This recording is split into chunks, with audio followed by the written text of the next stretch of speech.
दोस्तों, मैं भूपेंद्र सिंह आज की इस वीडियो में आप सभी का स्वागत करता हूं। दोस्तों, यदि आप भी एक प्रैक्टिसिंग एडवोकेट हैं, तब आप में दो आदतें अवश्य होनी चाहिए: bare act reading and case law reading.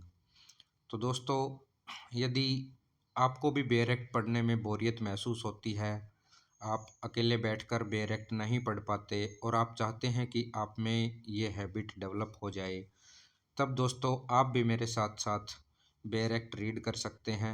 मैं ज़्यादा लंबी वीडियो बनाने की कोशिश नहीं करूँगा और ना ही मैं यहाँ पर इन डेप्थ आपको कुछ पढ़ाने की कोशिश करूँगा। इससे सिर्फ आपकी जो बेयर एक्ट पढ़ने की हैबिट है वो डेवलप हो जाएगी। हो सकता है इस रीडिंग से आप बहुत ज़्यादा कुछ ना सीख पाएँ, लेकिन आपकी एक बेयर एक्ट पढ़ने की जो आदत है वो डेवलप हो जाएगी।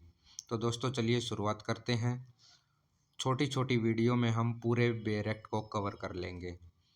तो दोस्तों, जो स्पेसिफिक रिलीफ एक्ट 1963 है, ये एक छोटा बेयर एक्ट था, इसीलिए मैंने शुरुआत के लिए इस बेयर एक्ट को शुरू किया है, ताकि हम जल्दी से इसको पूरा कर लें और आपको भी लगे कि हाँ, आपने एक बेयर एक्ट पूरा पढ़ लिया है। तो दोस्तों, चलिए शुरुआत करते हैं। The specific relief act 1963, act of 47, act number 47 of 1963। इसमें जो इनेक्टमेंट डेट है वो है 13 दिसंबर 1963। An act to define and amend the law relating to certain kinds of specific relief, be it enacted by Parliament in the 14th year of the Republic of India as follows. Part 1 Preliminary. Section 1 Short Title Extent and Commencement. Clause 1. This act may be called the Specific Relief Act 1963. It extends to the whole of India.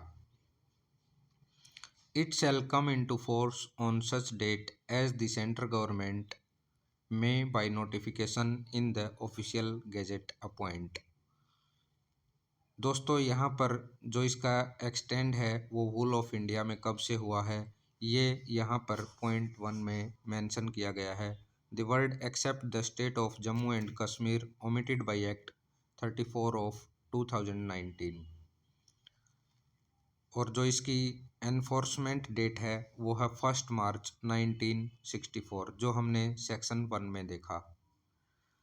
इसके बाद दोस्तों हम read करते हैं section 2 definitions. In this act unless the context otherwise requires obligation includes every duty enforceable by law, settlement means an instrument other than a will or codicil as defined by the Indian Succession Act 1925, Act number 39 of 1925, whereby the destination or devolution of successive interests in movable or immovable property is disposed of or is agreed to be disposed of.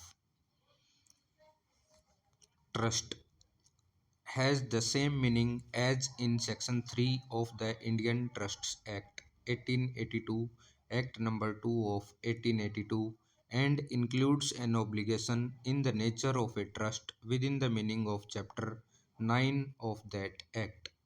Trustee includes every person holding property in trust. All other words and expressions used herein but not defined and defined in the Indian Contract Act 1872, Act number 9 of 1872 have the meanings respectively assigned to them in that act. Section 3 Savings. Except as otherwise provided herein, nothing in this act shall be deemed to deprive any person of any right to relief other than specific performance which he may have under any contract, or to affect the operation of the Indian Registration Act 1908, Act number 16th of 1908 on documents. Specific relief to be granted only for enforcing individual civil rights and not for enforcing penal laws. Specific relief can be granted only for the purpose of enforcing individual civil rights and not for the mere purpose of enforcing a penal law.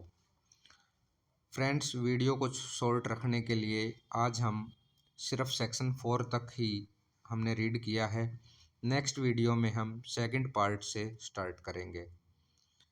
यदि आप भी इसी तरह अपनी direct reading की habit develop करना चाहते हैं, तब आप वीडियो को लाइक कीजिए, अपने फ्रेंड्स के साथ शेयर कीजिए और इस चैनल को सब्सक्राइब करना मत भूलिए। धन्यवाद।